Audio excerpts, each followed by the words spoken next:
हरे कृष्ण।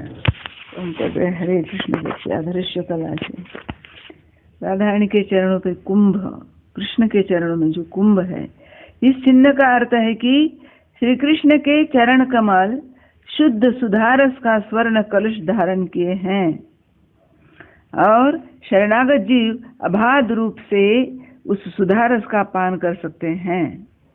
वस्तुतः वे कभी भी इस अमृत से वंचित नहीं रहेंगे, क्योंकि यह कलश सदैव भरा रहता है। जिस प्रकार एक भरा हुआ कलश एक कल्याणकारी लक्षण है, उसी प्रकार श्री कृष्ण के चरणों का ध्यान करने वाले भक्त का सर्वदा कल्याण होगा। यह चिन्ह बताता है कि श्री कृष्ण के चरण मधुरस बरसाते हैं, ताकि गोपांगनाओं की विरहाग्नि और वियोगी भक्तों के दहकते हुए त्रेताप भी शांत हो जाए। ब्रज गोपियों की व्यंगोक्तियां सुनने के लिए कृष्ण उनके कुंभ कुचमंडल का यह प्रतीक अपने चरणारविंदों पर धारण करते हैं। चक्र राधा कृष्ण के चरण पर चक्र सूचित करता है कि राधा श्याम के चरणाम्बुजों का ध्यान काम, क्रोध, लोभ, मोह, मद एवं मात्सर्य रूपी 6 शत्रुओं का नाश करता है। यह तेजस तत्व का प्रतीक है, जिसके द्वारा राधा गोविंद भक्तों के अंतकरण से पाप तिमिर को छिन्न भिन्न कर देते हैं।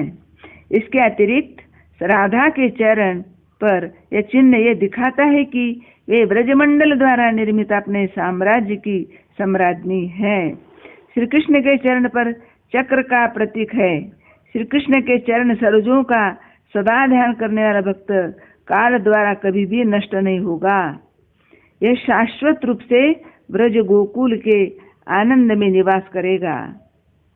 संकेंद्री व्रत कृष्ण के चरण पर यह चिन्ह आकाश का प्रतीक है और यह दर्शाता है कि यद्यपि श्री कृष्ण के चरण सर्वत्र विद्यमान है, वे आकाश की भांति असंबद्ध है।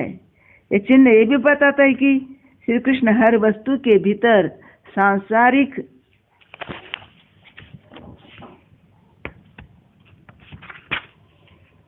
श्री कृष्ण इस वस्तु के भीतर है और हमारे हृदय रूपी वस्तु के भीतर भी है, किंतु साथ ही श्री कृष्ण प्रत्येक वस्तु और प्रत्येक व्यक्ति के बाहर भी है और शाश्वत रूप से ब्रज में अपने भक्तों के प्रेमालिंगन का आनंद उठा रहे हैं। यह रास नृत्य का भी प्रतीक है, जिसमें ब्रज सुंदरियों के मंडल मध्य में मुरली बजाते कृष्ण के इर्द गिर्द चक्कर लगाते हैं। यह रास मंडल के मध्य खड़ी शाम को अपनी विनाश से सम्मोहित करते हुए राधिका के चारों ओर एक लुआठे की भांति चक्कर लगाते हुए शाम का भी प्रतीक है। छत्र राधा कृष्ण के चरणारविंद पर राधा गोविंद के चरणों पर विद्यमान छत्र यह सिद्ध करता है कि उनके नलीन चरणों की शरण ग्रहण करने वाले भक्त भौतिक कष्टों की अविराम वर्षा से बचे रहते हैं।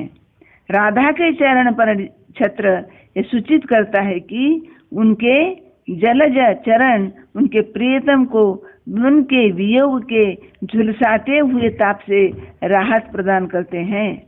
यह गिरधारी कृष्ण की ओर भी संकेत करता है, जिन्होंने इंद्र के प्रलयंकर प्रपात से ब्रज की रक्षा करने हेतु गिरि गोवर्धन को एक छत्र के समान धारण किया।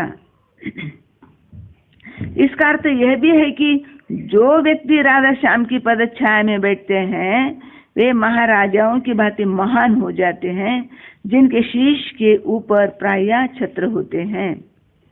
गाय का खूर कृष्ण के चरण पर इस बात का यह सूचक है कि जो व्यक्ति श्री कृष्ण के चरणारविंदों की पूर्ण शरण ग्रहण करते हैं, उनके लिए बहुसागर गोखुर के चिन्ह में विद्यमान पानी के समान छोटा एवं नगण्य हो जाता है, अतः उसे सहज रूप से पार किया जा सकता है।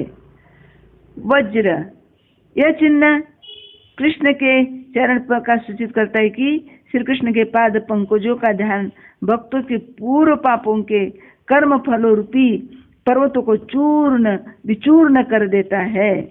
जो कोई भी श्री कृष्ण के पदारविंदों का आश्रय ग्रहण करता है, वह इंद्रदेव के समान महान हो जाता है, जिनका अस्त्र वज्र है। यह चिन्ह बताता है कि श्री कृष्ण के अपने पोते ब्रजनाभ ने श्री कृष्ण की लीलाओं के अनेक स्थलों को सुरक्षित रखने के लिए तीर्थ मंदिरों का निर्माण कर एवं विविध मूर्तियों की स्थापना कर उनके वंश की मान प्रतिष्ठा बढ़ाई। वज्रनाभ ने नियमित उत्सव अनुष्ठान भी आरंभ किए। रथ, राधा के चरण पर यह चिन्ह बताता है कि मनोरूपी रथ को राधा के चरण कमलों में लगातार सुगमता पूर्वक नियंत्रित किया जा सकता है। यह इंगित करता है कि श्री कृष्ण अपने भक्तों के प्रति इतने दयालु है कि वे उनके सारथी भी बन जाते हैं। यह चिन्ह यह भी दर्शाता है कि परम गति को सहज ही प्राप्त किया जा सकता है। जिस प्रकार रथ पर आरूढ़ होने पर कोई कष्ट नहीं होता, जो कोई अपना मन राधा के चरणों पर अंकित रथ पर लगाए रखता है वह माया के संग युद्ध में विजय होता है। श्री कृष्ण का मनोरूपी रथ श्रीमती राधा रानी की प्रेम सेवा द्वारा खींचा जा सकता है। हरिनाम प्रभु की जय।